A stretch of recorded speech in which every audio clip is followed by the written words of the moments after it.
episode 15 of the Emerge podcast. Today we've got the most fashionable... Oh no, I've messed up, Gav, man. Because I've got my head is we're back. No, I'm not start again, we'll just keep this going.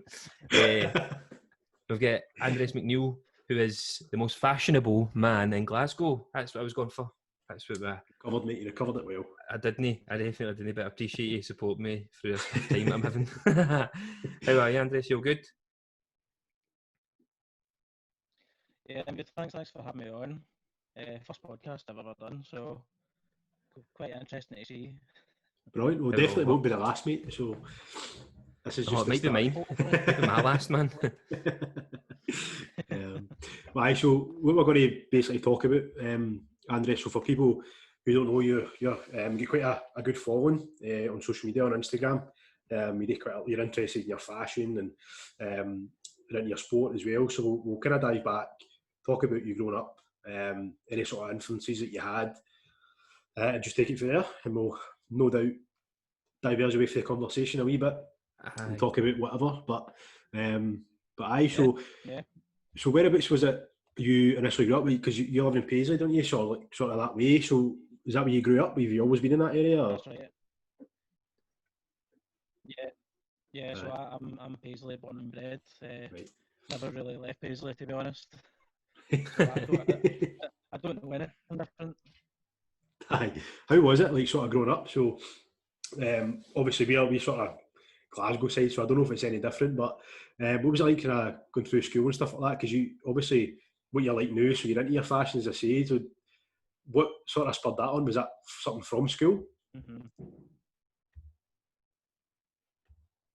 No, I'd say it probably it starts from like kind of skateboarding. I'd say there's a lot of kind of streetwear and stuff like that, and kind of a lot of influence stuff that comes from skateboarding, like the brand. I don't know if you've heard of them, Supreme. That's a skateboarding brand, and it's kind of shot off into its own kind of thing now. So I'd probably say that because I used to skateboard when I was like from about 10 to right up until I was about 18, I'd say. So I'd probably say that's probably where it came from. I've heard the Supreme before. I didn't know it was a skateboarding brand, but used to just see stickers, tons of Supreme stickers all over the place. And it's like such right. a weird brand. Like they run themselves on like no having like a massive, like don't churn out 7 million pairs of the same trainers and stuff like that. They go on like scarcity, don't they? Yeah, well that's the thing. They've kind of built their whole business model on limited releases. So I think it was a few years ago they brought out a Supreme brick. And it was basically a parody of themselves to be like, this is like, we can literally slap a brand on anything and people will queue for like hours and hours to buy it. And and now resells for like £100 or something like that for a brick that has like a Supreme logo on it. And it's pretty ridiculous, but I even caught myself. I catch myself even buying into it. Like I own quite a lot of Supreme pieces. Can you show us your brick? I've not got a brick, but I've got a few things. Like just off the cuff here, I've got a pair of Supreme goggles. These go for like £100 or something like that, and it's just ridiculous. But if you're a collector, like you just end up getting all this stuff while you can, while it's cheap. Aye, we were talking that just before you came on, because I'd heard of you, see when you were on your Instagram and looking through your stuff and you mentioned Supreme, but I'd never really heard of them too much. But Kenny was saying like they're massive and he was telling me about the brick just before we brought you on. That's mad to say, like, who sells a brick? Supreme. in brick making companies. There's a video and it's like an American news team or something like that, and they're basically interviewing people who are outside the Supreme shop, and it's like for a crowbar that has Supreme on it, and people are like, so like, why do you want this? And I'm like, because it's a crowbar that has Supreme on it. Like, are you joking? Especially Americans. Americans are a bit wild, aren't they? They are absolutely all for it, all for anything. So do you remember? Yeah, they're absolutely. There's like, see when you were in school, right? So obviously you've always been into sort of Supreme brand, but have you got like do you remember like a first memory that maybe like clothes and shoes were kind of like uncool, and even like backpacks and stuff like that? What, does that kind of date back to then? So you would always try and have the best of gear, or a skateboard and stuff? Not really. So no? I always have this one memory, right? And it was my mum bought me like my first pair of like proper trainers. And I don't know if any of you had these, but it was a pair of K-Swiss trainers, right? That's right. Aye. Remember K-Swiss? And Mhm. it had the Reversible tongue. That's So right. so you had a red side and a blue side that just depended on what you were wearing, and you could just twist it like that. So I wasn't that fashionable. Oh, you were. Well, No, I was going to say, mate, people that had was them. that was the top brand then, wasn't it? Aye, aye. For school shoes, anyway. A tennis brand, nonetheless. Was it a tennis brand? Did you It's a just Google that? tennis brand. No, I don't know why I know that, but I didn't know that as a tennis brand, mate. Aye. Wow. No, I'm not that quick at Googling, Gav. You'd have seen me like that. Like, I always remember backpacks. I remember it was Sports Connection. I don't know what age you're, Andres. I don't know. What age are you? I'm 27. 27. Well, you're near enough. Imagine. I remember getting Sports Connection in Clydebank and just seeing like 3 backpacks. There was all left in the back wall, man. So I had the choice for it.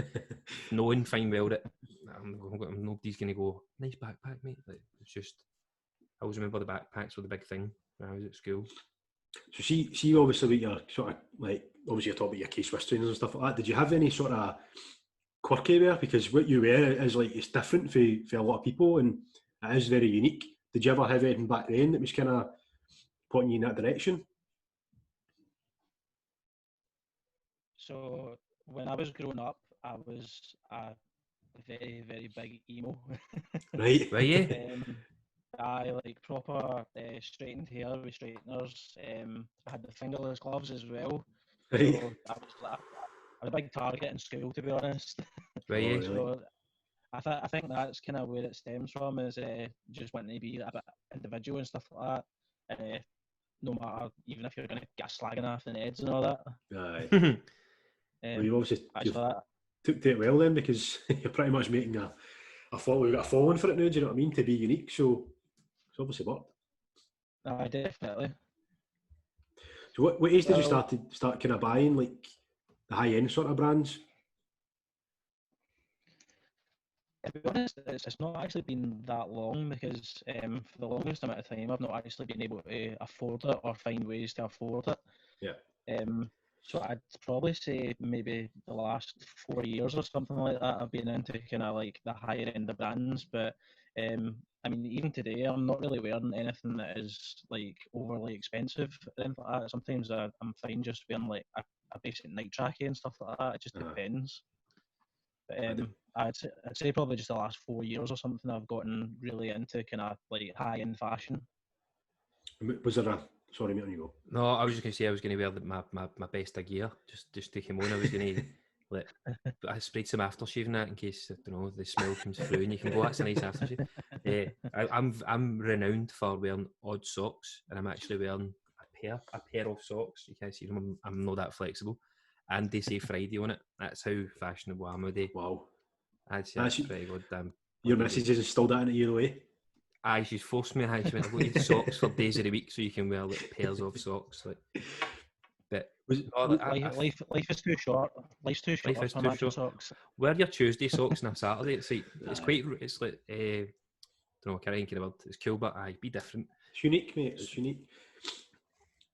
Was there a person? So obviously it's only been the kind of last 4 years or so. Was there a person that you remember that thinking, what they're wearing's quite good? Like, is that how it kind of came about?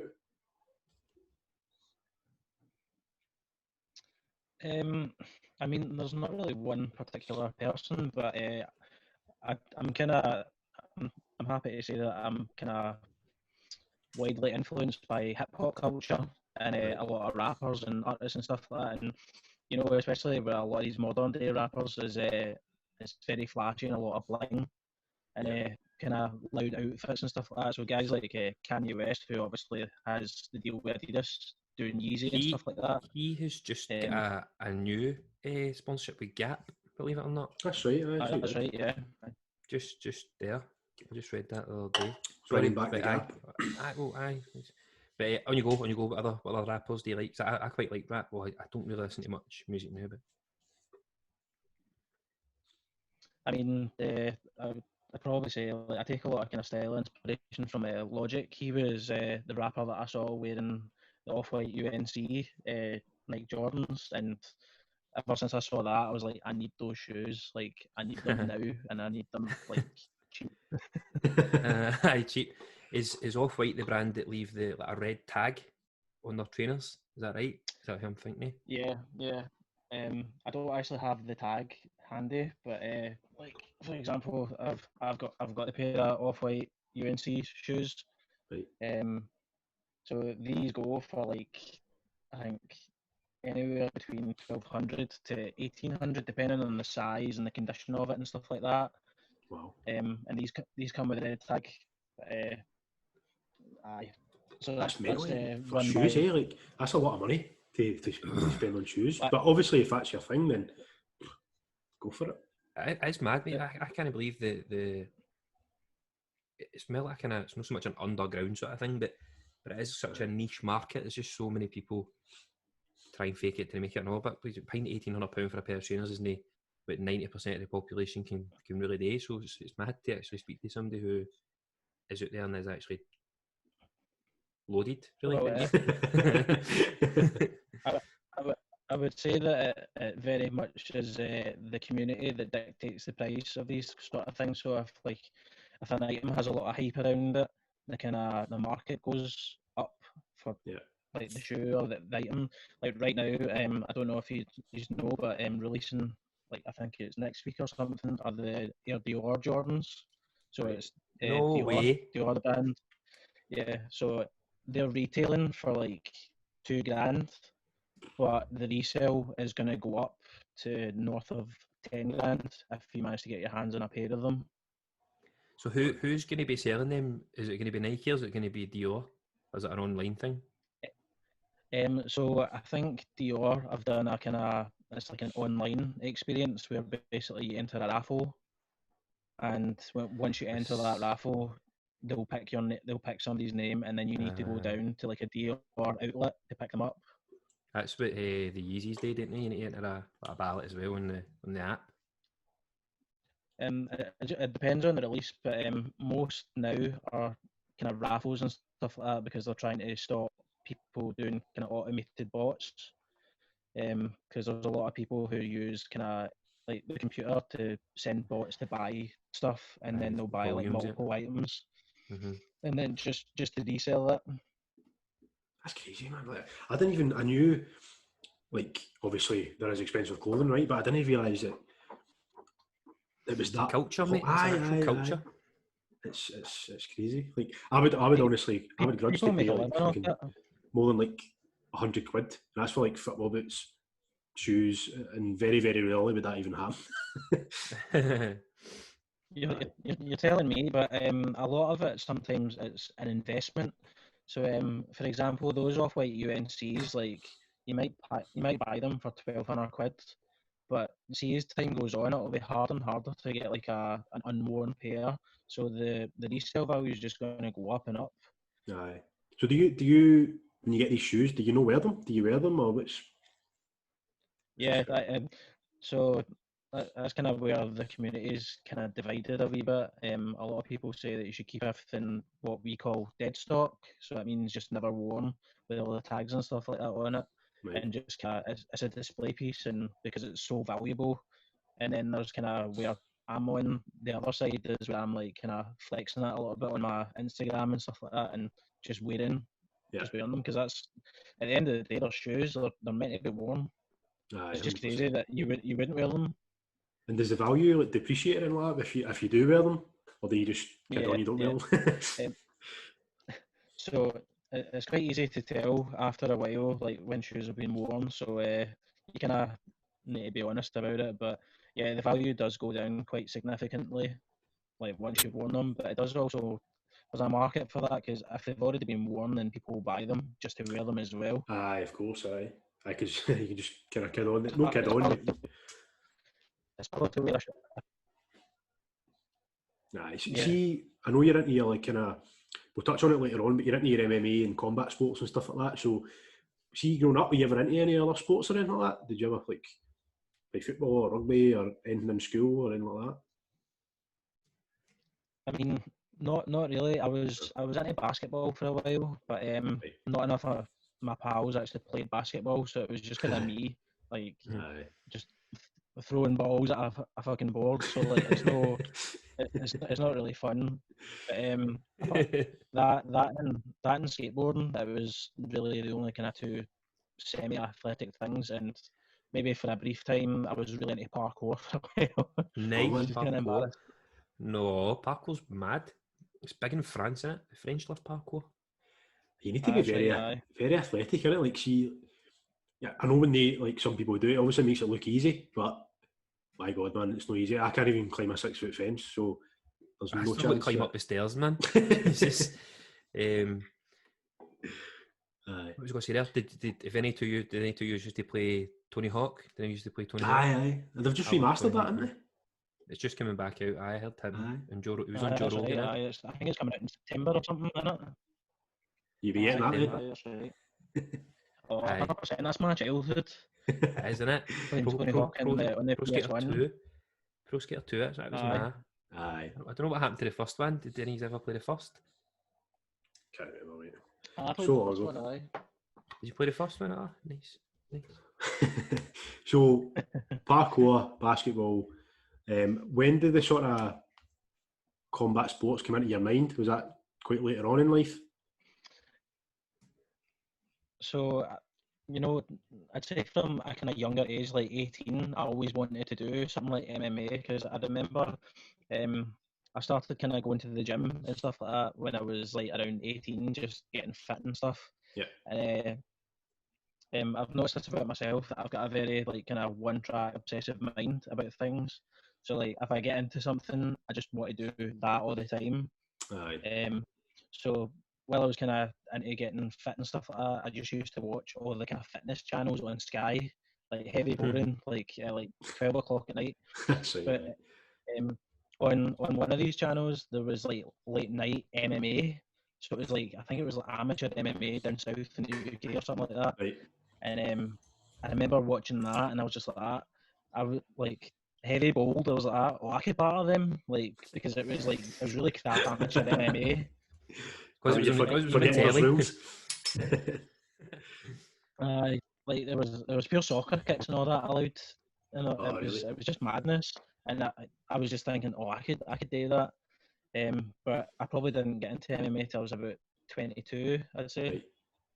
Right, okay. But it was Muay Thai I started first, and then I got into MMA after that. Yeah.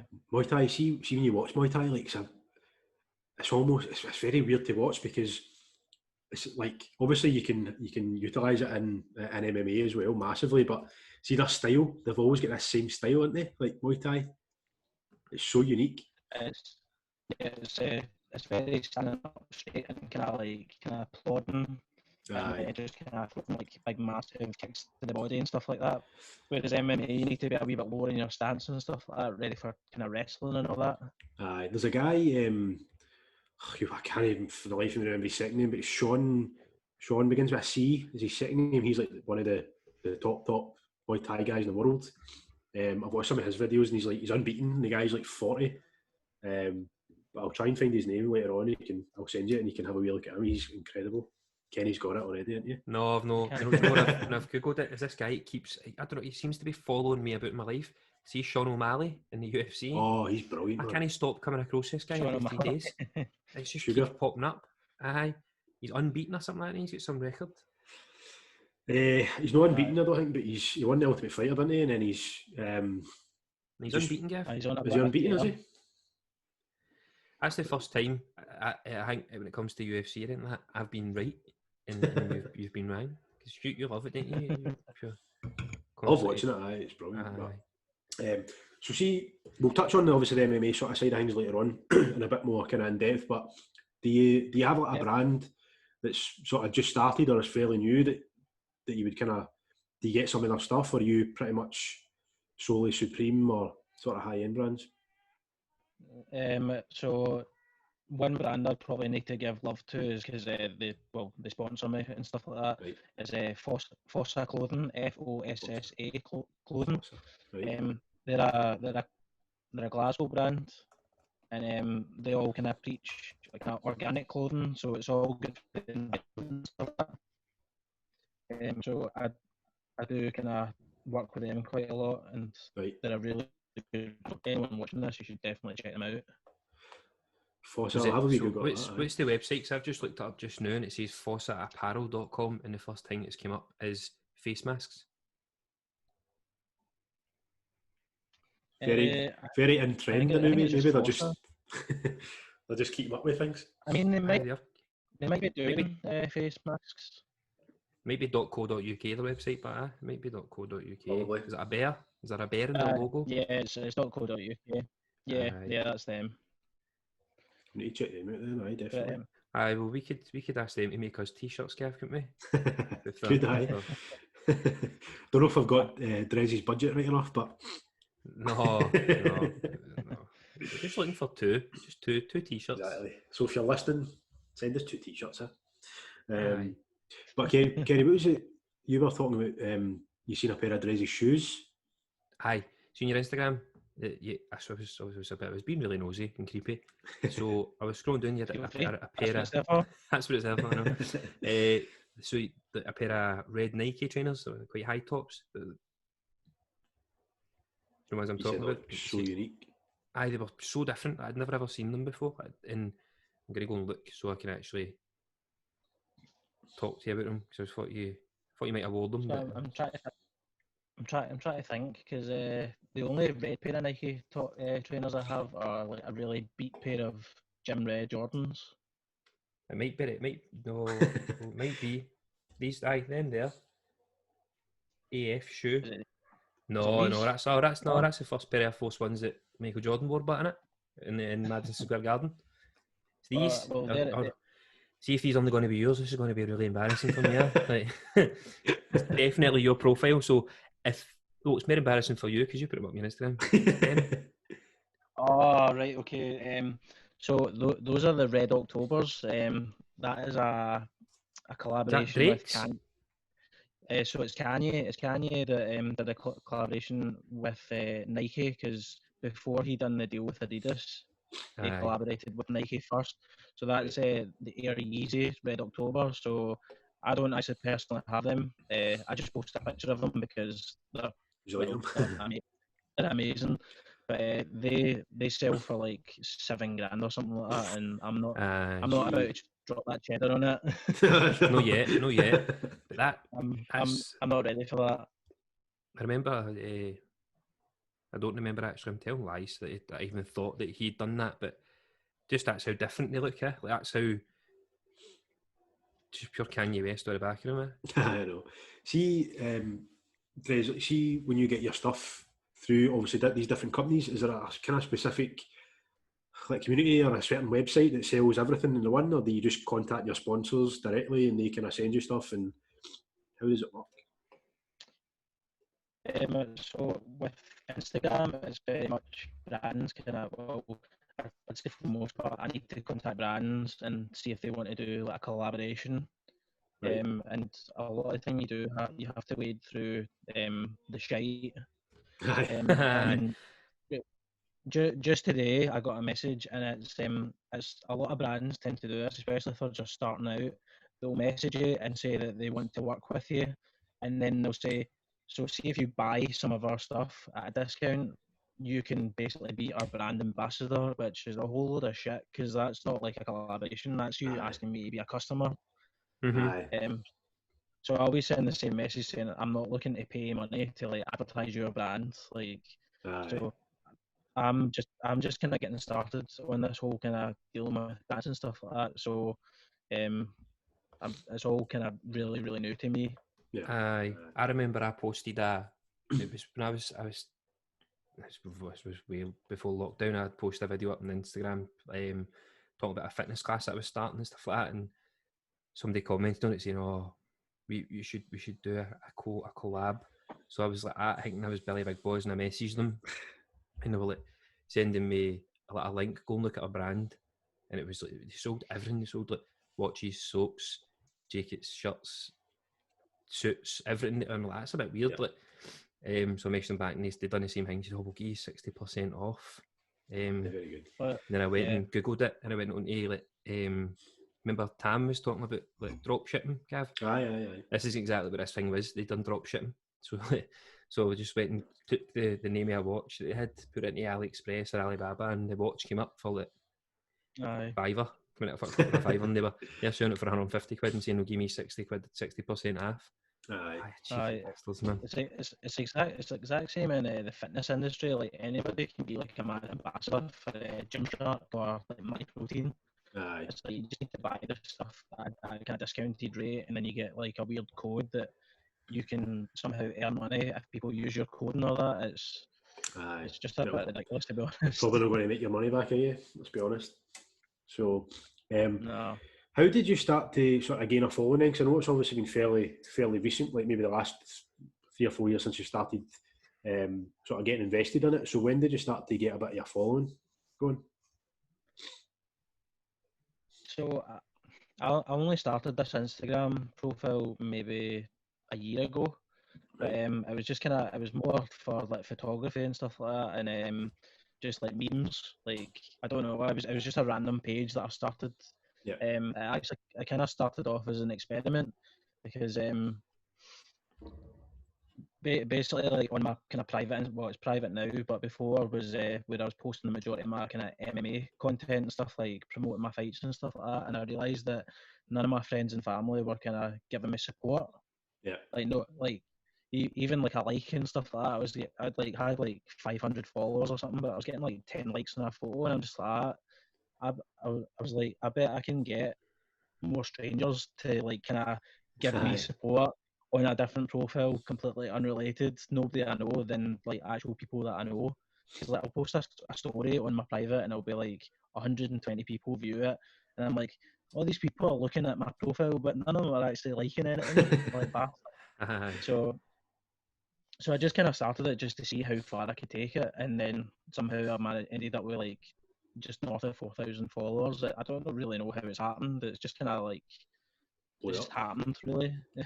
So I know you're managed, or your management's My Influencers. So what sort of part do they play then? So what did they do for you? They just kind of promote you through their side?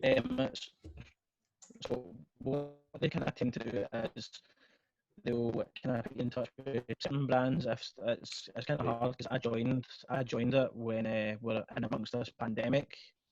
Mm-hmm. So it's a lot of brands aren't really looking for people to kind of do work with and stuff because they can't exactly promote when we're all kind of indoors and stuff like that. But I kind of think the main thing that management has done for me is they've put me in touch with other. I hate that word influencer. I think it's just dead cringy. Like if somebody asks if I'm an influencer, I tend to say no because I don't like that word. But they do put you in touch with other influencers and stuff like that, and people who have got like a much bigger following than me. So with all these kind of other people who have much larger followings, they're sticking you in their Instagram story. They're giving you shout outs and stuff.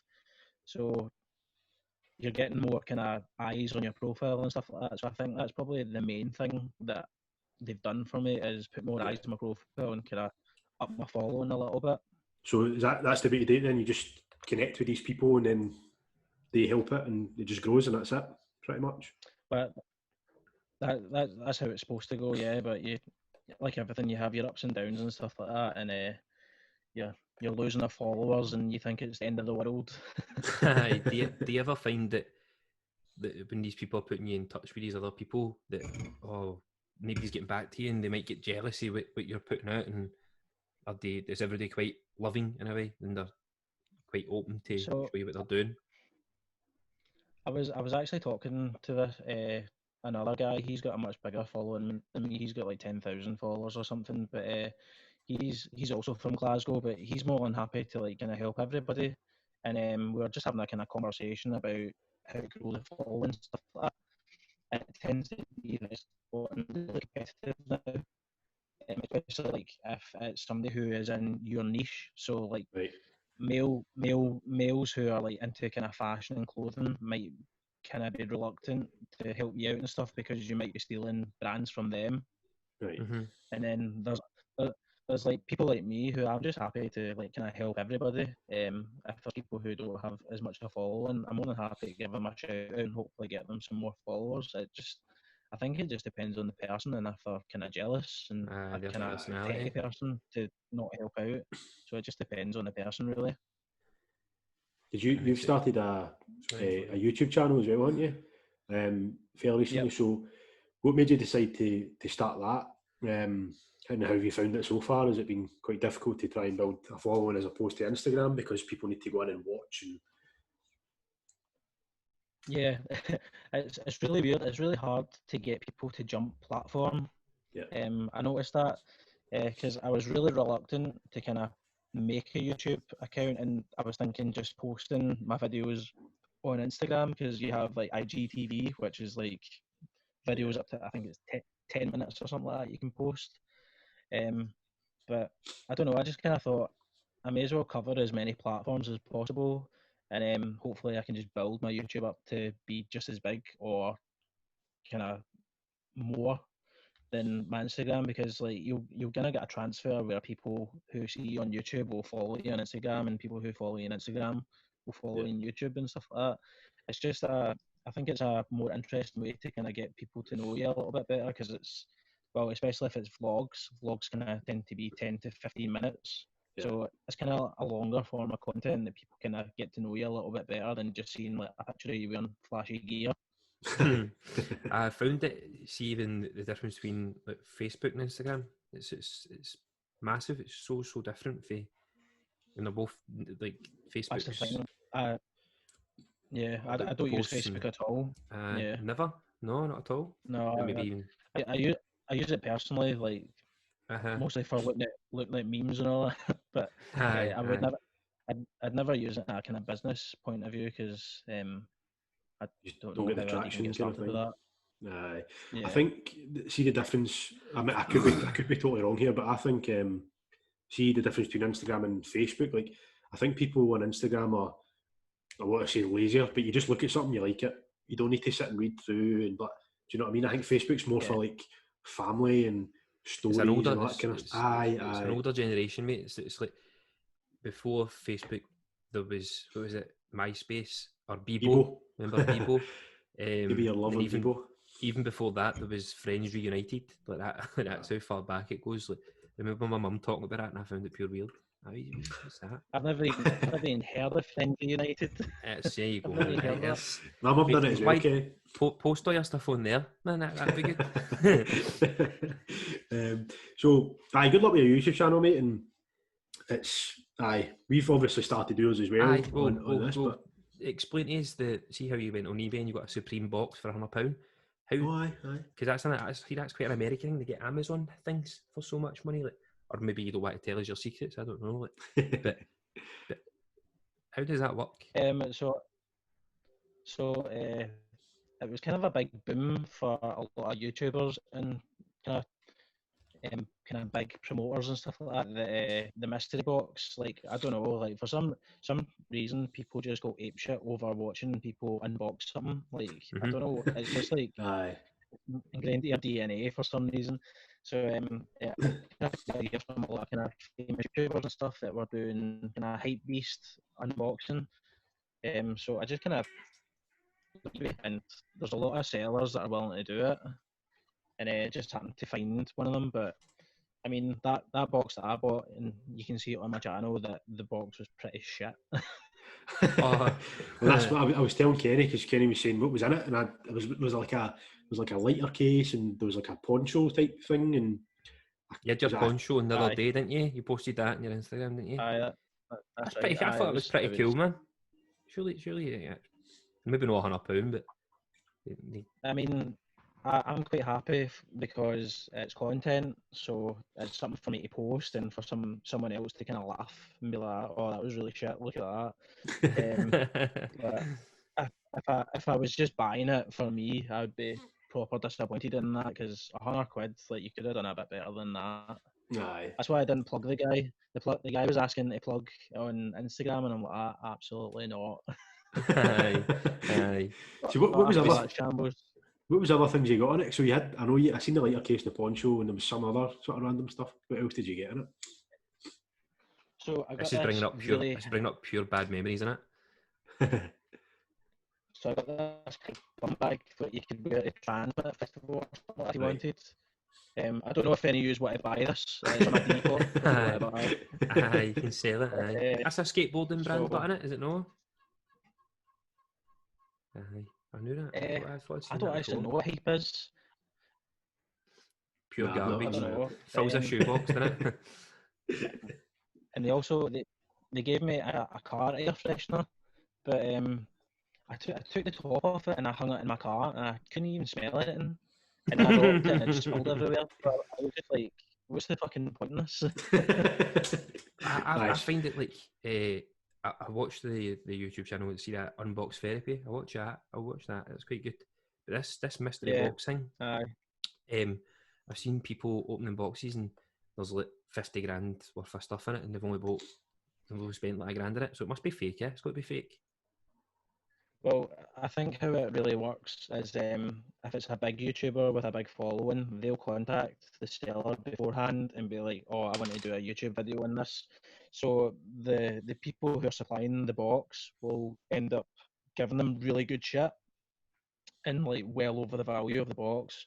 So then when it comes up in YouTube, I'll be like, "Hi, this is mystery box comes from blah blah blah," and this is all the kind of stuff that I got in it.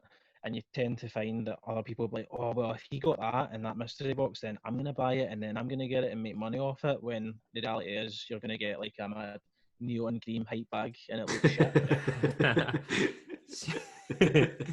shit. There's an actual company doing this now. Like that's what they so they're selling you the box, right? And I was trying to find it quickly, but I remember watching it in Unbox Therapy. They're selling so many of these boxes, and if you don't open it after you receive it for 30 days, they'll give you $1,500. But if you open it, you can get something that's maybe off a tenner or a fiver. Maybe get an iPhone. Maybe you'll get a drone. like Russian roulette. Aye, I watched that. So if I do, you can. I suppose, see if you've got that sort of disposable or disposable cash, that's like, it there. you wouldn't mind doing something like that, do you know what I mean? But you wouldn't be spending even 500 quid on something that might be absolute shit. It's just not worth it, is it? It's called Mischief Box. So you can win a Tesla, pair of Jordans. I don't know. So, Andres, obviously we kind of touched on your sort of MMA or combat sports. How did it actually come about? So I remember obviously you saying you'd watch that sort of late night and you're thinking, I could have a good go at this year, I'll batter him. So do you remember like your first sort of experience? Like, so you started off in Muay Thai, did you just go into a gym, do like some sort of fundamentals class or? I think, and you kind of covered this on your podcast with Jamie, is like the first step is just getting up the stairs. It's quite daunting.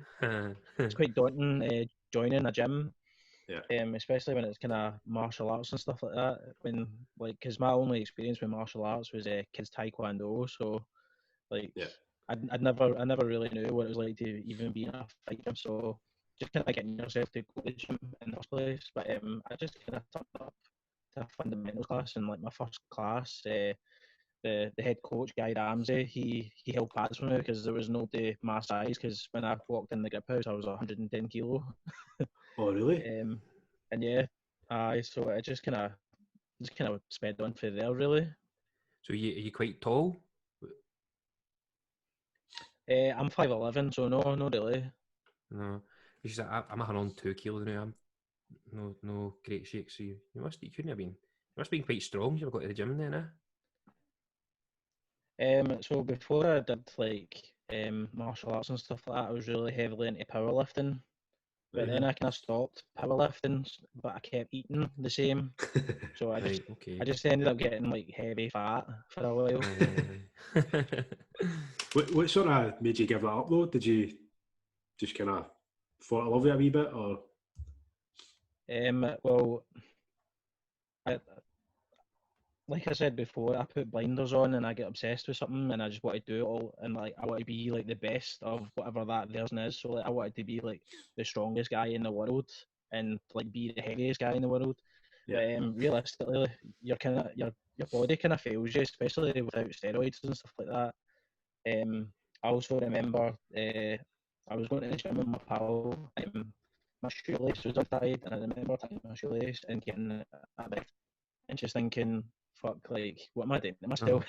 Wait, I missed that So, there. What happened when you went to tie your shoelace? I was out of breath. You were out of breath? Right. Oh, right. No, So it just became a sort of unhealthy sort of way, and you're thinking, I need to change this. Aye, it's not a healthy sport. Well, it's definitely not good for your bones and joints and stuff like that. So Yeah. I decided, nah, it's not for me. So how hard must it have been for stepping in, like you say, 110 kilo into the grip house, and then your first session, were you just like, what the fuck have I done here, or did you enjoy it? Yeah, I remember doing like the warm up, and I remember absolutely dying because I've never really been a big cardio person. Like cardio was like just not for me at all. And I remember just doing the warm up. I think it was like just starting off with jumping jacks, and I was absolutely like pissing a sweat, just thinking, I don't know if I'll be able to make an hour. Aye. What was the, see for anybody who doesn't know, I think we did touch on Jamie's, but so see the fundamentals class when you joined, so you joined, was it specifically for striking? So you think I'm going to go in for Muay Thai, or were you just thinking I'll go in, see what I like the best and maybe take it from there? So like I think the initial goal for me was to do MMA, but I just turned up and it happened to be that there was a striking class on. Right. I just kind of done that. And I was doing jiu-jitsu at the same time that I joined the grip house, but it just kind of happened to be that I got off on a fight from Muay Thai, Right. and I just kind of kept doing Muay Thai over and over again. So I ended up doing that for like 3 years or something, and just kind of fell away for the jiu-jitsu. So when did you get offered the fight then? So did you start taking it, I'm assuming you started taking it a bit more seriously and training a lot more and stuff like that, and then there's an opportunity to fight someday. Is that how long kind of into your training was that? I would say that I'm kind of the exception to the rule. Like, a lot of people train for maybe like a year or two, but I got offered my first fight maybe 6 or 7 months in, and I think it's just because I picked it up really quickly, and even when I was kind of like sparring and stuff like that, I was kind of like holding my own against like some like really decent guys and like some of the kind of top guys in the gym. Yeah. So I think that's why Guy just decided to offer me a fight, because he kind of knew that I'd be able to make an okay go of it. Is that because your personality, you say, you get blinkers on, you blinders or whatever, and you just get dead obsessive, so you're watching hundreds of videos and hundreds of ways to improve, aye? Yeah, well, that's the thing, like, my kind of first stint of Muay Thai, I was working night shift, so like I would go like a full Friday of no sleep and just go straight to the gym like after work and all that, and because I just wanted to do just that and like just that every single day. So I would train like twice a day and stuff like that, and I was just new in the sport. So your commitment was like 110%. Aye.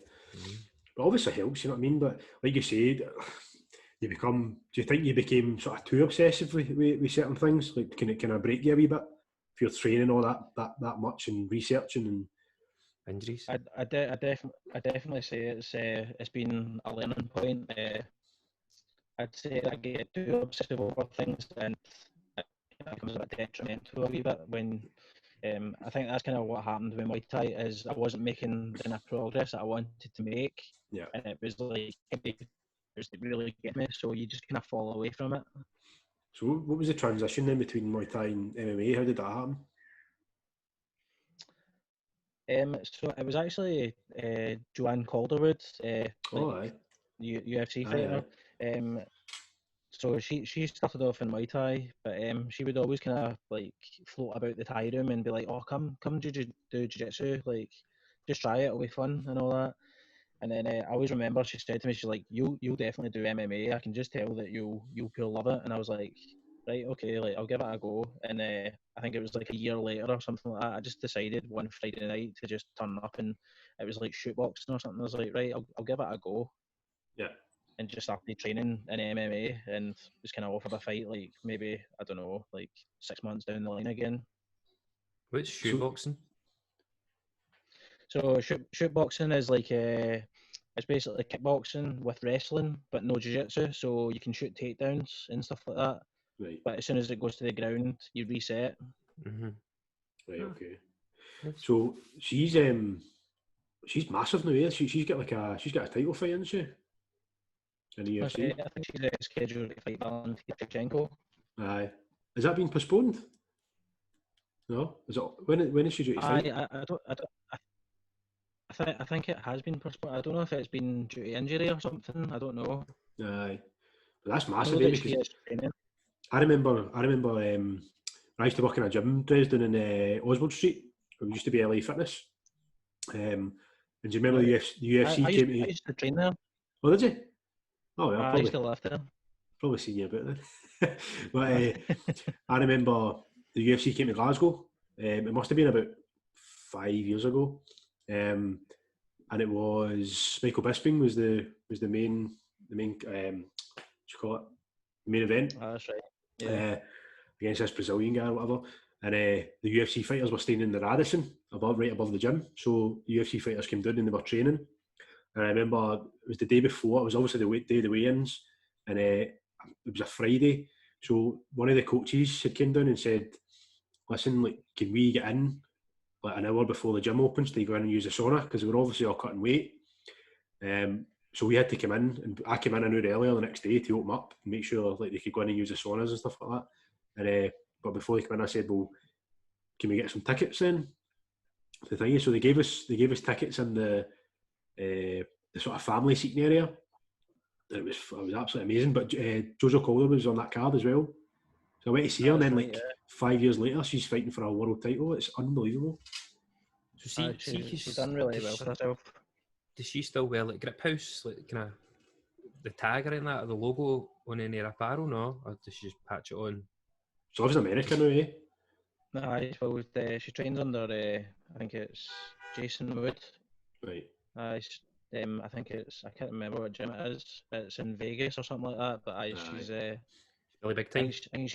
I think she's married to him now, so. All right. She's not going to put another brand, is she? Grip House. No, she's no. That was good knowledge. Yeah, that was good knowledge. I asked that question thinking, I don't think they're looking for sponsors on people's shots and stuff like that. So, well done. That was good, guys. So what was competing? Like, obviously you done it in Muay Thai, right? Which is obviously a bit different. But what was the first time competing in MMA? Like, we spoke to Jamie obviously about this as well, and get a bit of an understanding of your thought process and stuff like that. But see, when you got the fight, did you kind of have your nerves kind of put to ease a wee bit because you'd already competed in a combat sport? So it's weird. Like I've had, I think, 5 fights now, and it's weird because the before experience is different for each one of them. Sometimes I feel really nervous, and then other times I just don't feel anything at all. Like it's kind of weird. It's like being at your job or something like that, and just one day you can't be asked. Like and another day, like you're really happy to be there. It's a weird feeling. But my first MMA fight, I was like really nervous, and it's weird because like my actual last Muay Thai fight, I was like heavy up for it. I was dead excited and stuff like that. Yeah. But I just think the transition, because I was pretty new to jiu-jitsu and stuff like that, I was quite nervous, thinking I don't know if I could do this. Yeah. Were you thinking about like if somebody took you down? Because all right, you've had a bit of striking experience, but if somebody took you down, were you thinking, "Oh shit, I might kind of get outmatched here"? I will. That was the weird thing. It was actually the striking that fucked me for my first MMA fight. Right.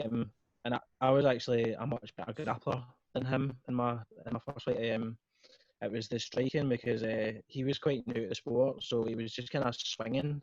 And I've been striking that long that you're used to seeing kind of clean technique and stuff like that, and people are just feeling you out with a jab and all that, but you kind of don't get prepared for somebody just throwing like a big double right hand, just trying to like take your head off. Aye.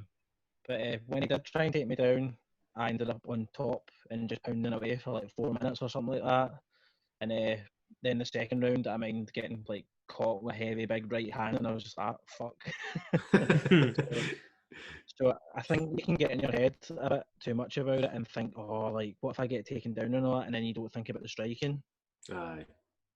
It's What's kind your of record like then? Conor McGregor. So I've actually never won a fight. Oh man. Aye, it's just one of these things. So like, my first Muay Thai fight, I thought I won it. I lost by split decision, Right. and like a big thing about Muay Thai is it's all about the body kicks and stuff like that. And I felt like I landed like a lot more body kicks than and he just kind of tried to punch. So like every single fight I've lost by split decision, apart from the last one where I got rear naked choked.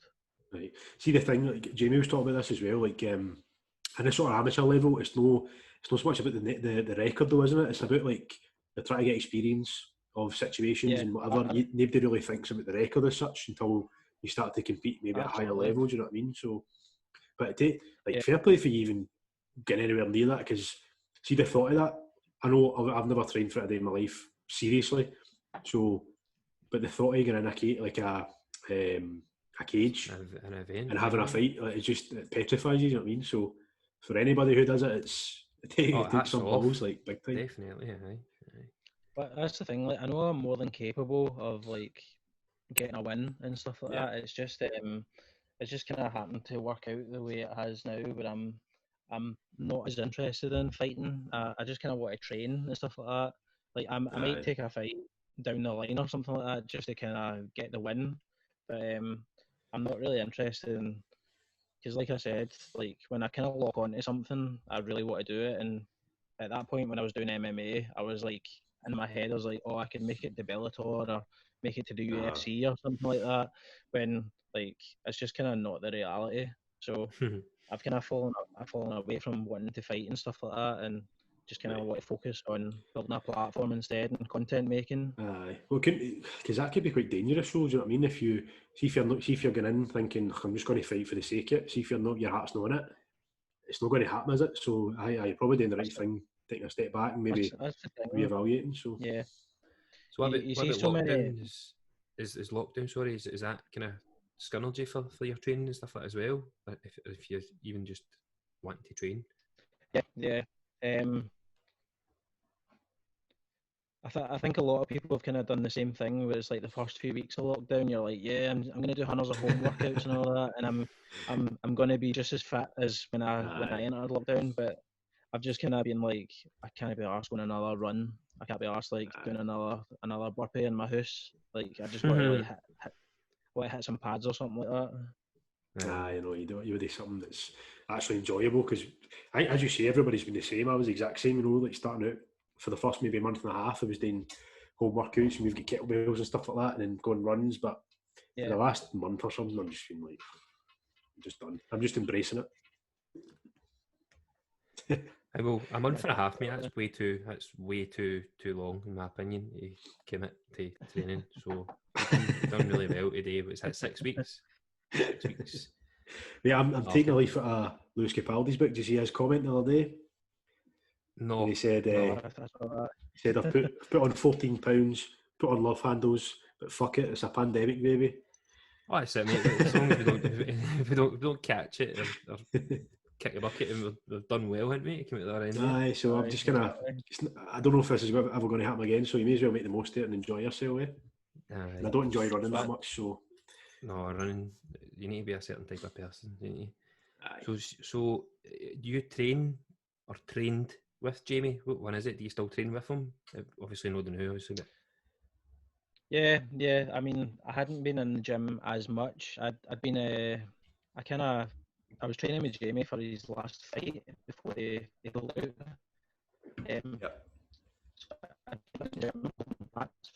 I was kind of just doing what I wanted. Because before I was really in a habit where I was like, you need to train six times a week and stuff like that. You need to get your wrestling, you need to get your jiu-jitsu and stuff like that.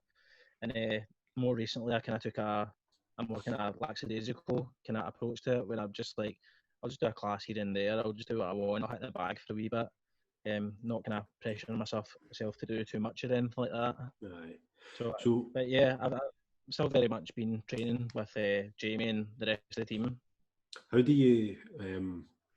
Obviously, you're going to say you think he'll do well, right? But how far do you think somebody like Jamie could go? Like, you obviously, I've watched a couple of his fights as well. He's pretty decent, still new, but can you see quite a lot of potential in him? And his commitment's like very, very good. You know what I mean? So absolutely, Jamie's definitely got potential to like go pro and stuff like that.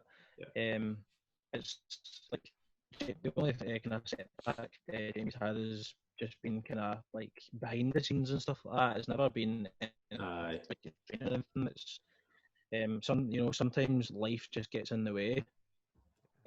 Like with him having the wee man and stuff like that. Yeah. So it's just sometimes life gets in the way and kind of prevents you from doing certain things. But I think when the gym comes back and all that, he'll get another fight and he'll just be hit the ground running again. Yeah, definitely. For what I get from him, like, when we spoke to him the day before we done a podcast, and we done a podcast, like, he seems to be wired differently for fellow people. I think he'll go back to the gym and he'll probably be in one of the top 10% of people who are still quite fit and still at a reasonable level, whereas a lot of other people, maybe I'm just talking, maybe I don't know these people, but there's only so long you can sustain a certain level of fitness when it comes to that sort of type of sport and maintain it for a month. There's certain guys who have definitely just taken their training to the next level. There's a few guys I train with. Rhys McEwen, he's just gone pro. He was like one of the top amateurs in the country that trained with us, and like lockdown doesn't really seem to have affected him at all. Like, he's got a heavy bag in his back garden enough, and he's getting all these rounds in, all these reps and stuff like that. And it's just, people find a way if they're really dedicated to something. Aye, because if you're no, 100%, but that will set people aside. You know what I mean? When you come back, when everybody goes back to the gym and they start making fights and blah blah blah, these people will be, well, effectively 3 months ahead of everybody else. You know what I mean? So 100%. So absolutely. So for future, so you're just going to go back to Grip House, just keep training, see what happens, just take it from there. So you've not really got an interest in fighting as yet, but like you say, you can maybe revisit it. No, I think I'll start competing in jiu-jitsu. I've competed in jiu-jitsu before, and it was really fun. And you can kind of do it without getting injured for the most part. Yeah. So I think I'll maybe just kind of focus on doing that for a bit, and maybe helping other guys get ready for fights. But it's kind of, as it stands, I'm not really that interested in fighting right now, because my focus is kind of on something else now. Aye. So how far are you looking to take the platform you've got now? How far you want to push that? And how do you go about that? Is it sticking with that my influencers? Is there other ways, other pipes that you can go down? Well, like I said, I'm obsessed. So, like, as far in my head, I'm gonna be like the biggest YouTuber in the world. I'm gonna have like 1 million followers now. Need more than that. I'm just gonna take it one day at a time. My following's going pretty fast, so I'll just see where it kind of goes, and hopefully I'll be able to get some brand deals that will be able to like give me more free shit. free stuff is the best stuff, man. So, see, just on the sort of money side of things, right? See, in order to go full time with something like this, would your plan to be you get these products and then you resell them for a higher price, or do people pay you, or how does it work with that sort of thing? So there is a kind of there's a whole community basically based on reselling, and the whole kind of shoe and clothing community is kind of divided on it, whether it's a good thing and whether it's a bad thing. Yeah. Just because you're probably making money on shoes. Me personally, if you want to sell shoes for a much higher value than the retail, then go ahead. Like, somebody's got to make money, you know. Yeah. The only bad side with it is it has a kind of, it takes away the chance for people who just want to wear the shoes. It takes away their chance to actually get the shoes, because there's so many people who are doing it just for money, and they're probably going to try harder than the people who just want to wear it, you know. Yeah. So yeah, I'm more than happy to kind of resell stuff, especially like if I've stopped wearing it, because then it's just kind of sitting there. Yeah, aye, definitely. Did you ever have like a goal of having your own brand? Was that like maybe one day you would maybe think that you would like to do, or? So yeah, that is down the line. Like it is, I've kind of got a layout of everything I want to do, and having my own brand is something that I would be kind of interested in doing. It's just I think before you make your own brand, you kind of need to build a certain kind of platform before you do that. Yeah. Aye. So I'm gonna build my platform a little bit more before releasing any sort of like. I'll probably do like a limited release of like a T-shirt or something like that, and just see how that goes. Even Well, a lot you've of got people, 2 customers, mate. oh, aye, definitely. But I find that a lot of people do a lot of the whole like, who's the last of Love Island that does the do like their name and like Boohoo, and they do like a range and stuff like that. I think that's probably also I'm saying you can make your own brand. But I think that's one way of kind of testing the water and seeing what you can come up with and seeing the responses like, as opposed to having to fund something. I mean, there's people doing that for nothing. Yeah. I'd imagine as well, it takes a lot of cash to probably start that. Do you know what I mean? Like you say, if you start it off slow and see what the response is like, then you never know where it could take you, I suppose. Aye. No, you seem to have definitely. all sussed out, man. You seem to have figured everything out, but you kind of like you've got a plan made out. That's mad. I definitely think that's a good way to go about it, though, mate. See what you're talking about, like you're obsessed with things, and you won't stop until you've done something. Do you know what I mean? Whether that be obviously you fought in Muay Thai after 6 months of training, moved on to MMA. Now you've got something new. So unless something else new comes up, then you're obsessed by it. Then. But I have kind of took lessons from like those kind of previous things, and I kind of know now when to maybe kind of hold back the reins and stuff like that, and just say calm down a little bit. Like right now, I just want to buy and just fucking put it on Instagram and like don't do that. We should really get a plan together, Gav, because it's something we've never ever made a plan. I know, we just went for it. Aye. But listen, mate, Kenny, any more questions or anything like that you want to ask? Just the one question we always ask, but I messed up last time due to being too drunk. So I'm no willing to commit to asking the question because you present it far better than me, so right, you can take it. Andres, we've got one question for you. Okay. So this is going to be a regular occurrence for all our guests. So the one question: if you could have one drink and one drink only, what would you have and who would it be with? Anybody in the world? That's a hard one. So I need to pick the drink. Pick the drink, aye. I'd probably say that I would want to have a whiskey with Jimi Hendrix. Nice, cool, nice. But whiskey, you need to pick your whiskey, must be, because if you drink whiskey, you must have like, you must go, I like a good carry thinky Highland Park. So I don't know. I'd probably say an Aberlour 12 year. Ever since I went up to the Highlands to visit my pal, I've become a pure whiskey snob with stuff like that. So nothing has ever tasted the same ever since having an Aberlour 12-year-old whiskey. So I'd probably say that. Brilliant. Nice, good. Right, so where can everybody get in touch with you then, for the people that listen to this? So I'm on Instagram at flex_with_Drez, DREZ, and then just search Flex with Drez on YouTube as well and get me subscribed, basically. Brilliant. Very easy to find you, I know, actually, when I googled your YouTube channel on. Oh, that's good. That's good. It was easy to find you. Pops up. But listen, mate, thanks very much for your time and coming on, just talking through, because it's very niche, as we say. Like, we don't get a lot of people that speak about these things. You know what I mean? Especially for Glasgow, I think that there's no people for Glasgow, isn't there? Well, there obviously is. There's you and there's another people. It's a massive thing, and it's cool to speak to somebody who actually does it from Glasgow, which is nice. Aye, because like you say, it might be people listening are like, I'd love to do that, but they don't know how. Then that's what you do. Yeah. You just start buying cool stuff and posting it. Exactly. It's as easy as that, yeah. Brilliant. Right, well, we'll take up any more of your time, mate. So again, thanks for coming on, and Brilliant. Wish you all the best. Good luck. All the best, guys.